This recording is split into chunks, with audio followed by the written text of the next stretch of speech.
அனைத்து தேர்தல்களிலும் தோல்வி அடைந்த எடப்பாடி பழனிசாமியின் கப்பல்தான் மூழ்கி வருகிறது என்று அமமுக பொதுச் செயலாளர் டிடிவி தினகரன் தெரிவித்துள்ளார்.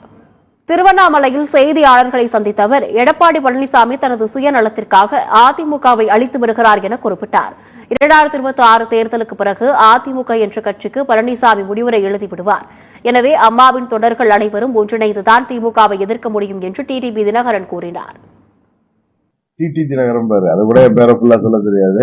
டிடி தினகரன் கூட 4 பேர் தான் இருக்காங்கன்னு பேசுவாரு. இன்னைக்கு நான் ஒரு கப்பல் வச்சிருக்கேங்கிற அளவுக்கு அமமுகங்கிறது அம்மா மக்கள் முன்னேற்ற கழகம் ஒரு கப்பல்ங்கிற அளவுக்கு ஒத்துக்கிட்டு இருக்காரு. மெல்ல மெல்ல மூழ்கி கொண்டிருப்பது பழனிசாமியோட கப்பல் தான். அது 10 தோல்வி பழனிசாமின்னு அவர் தலைமை பொறுப்புக்கு வந்த பிறகு, அவர் முதல்வரான பிறகு நடந்த அனைத்து தேர்தல்கள்லயுமே, ஆர்கே நகர் சட்டமன்ற இடைத்தேர்தல் தொடங்கி இப்பொழுது நடந்த இடைத்தேர்தல் வரை ஓட்டிடாம இருந்தார் விக்கிரவாண்டியில.